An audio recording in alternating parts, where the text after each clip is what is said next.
I've got a barbershop theory.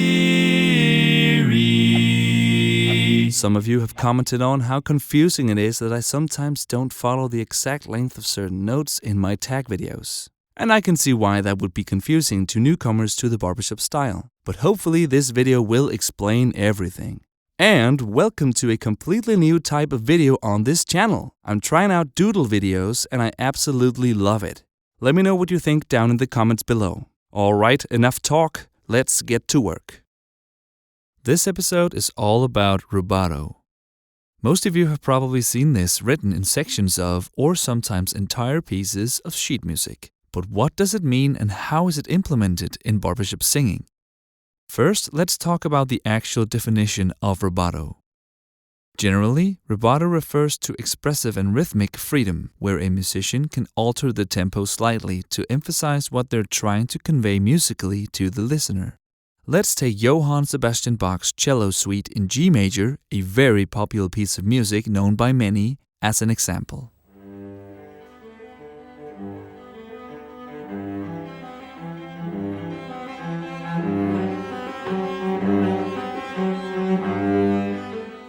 As we can hear, the musician stretches certain notes which makes the music sound alive, like it's telling us a story. The sheet music looks like this, and with the information given to the musician without adding rubato feel, the music sounds like this.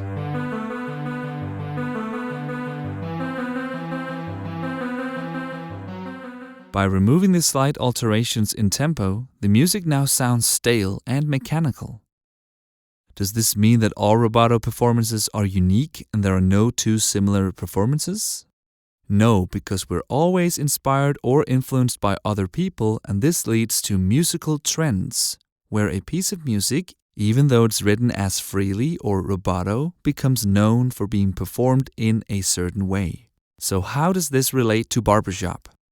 In barbershop, especially in ballads, intros, and tags, we use rubato in a similar fashion. We use it as a tool to tell better stories, to emphasize certain words and phrases. The Music Educator's Guide and Songbook, published by the Barbershop Harmony Society, addresses this and mentions that you should first determine the mood you're trying to establish and then bend or stretch note values to support that, even if it means abandoning both meter and tempo.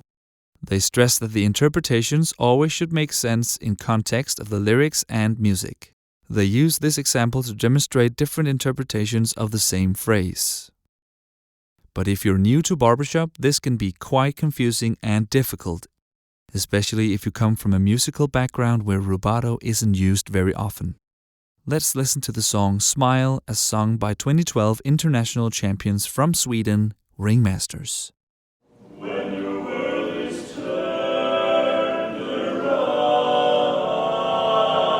why not smile? Don't wear a frown. If you were to guess how the sheet music for this arrangement would look like, it might surprise you that it's written as square as possible, quarter notes all the way. So if the goal is to sing the song more like Ringmasters than the actual written music, then why not write it as precisely as possible? Well, that can lead to some pretty confusing sheet music. As you can see from this example, the music is much more precise in terms of performance. When your world is turned around, why not smile? But it's also very difficult to read. And this leads us to why most rubato songs are written in such a plain and simple way. It opens up endless possibilities and ways to interpret the sheet music. There are obviously musical trends in barbershop as well. A lot of songs, especially songs made popular by certain quartets or choruses, are performed in a certain way. The song Smile, for instance, has been sung by a wide variety of groups, and there are a lot of similarities between the way they are performed. When your world is turned around, why not smile? When your world is turned around, why not smile? When your world is is turned around, why not smile? When your world is turned around, why not smile? Another example where the performance and sheet music don't match is one of my own tags, transcribed by one of this channel's viewers, Gustav Hanna. Here is the version I wrote. Because of you, we've reached 1,000 subscribers.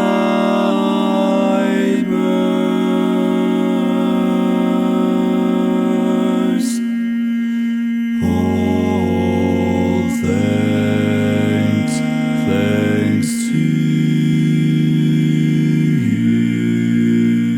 you. As you might can tell, I don't follow the note values that strictly.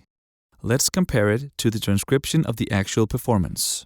Because of you, we've reached 1,000 subscribers.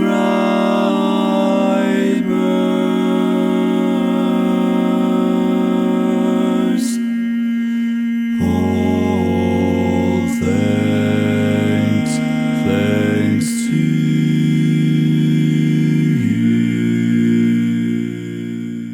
You would think that as an arranger, I would stick to my own notation. But like we discussed earlier in this video, the sheet music of a rubato section is mostly a guide, and it's up to the singer or performer to express the music.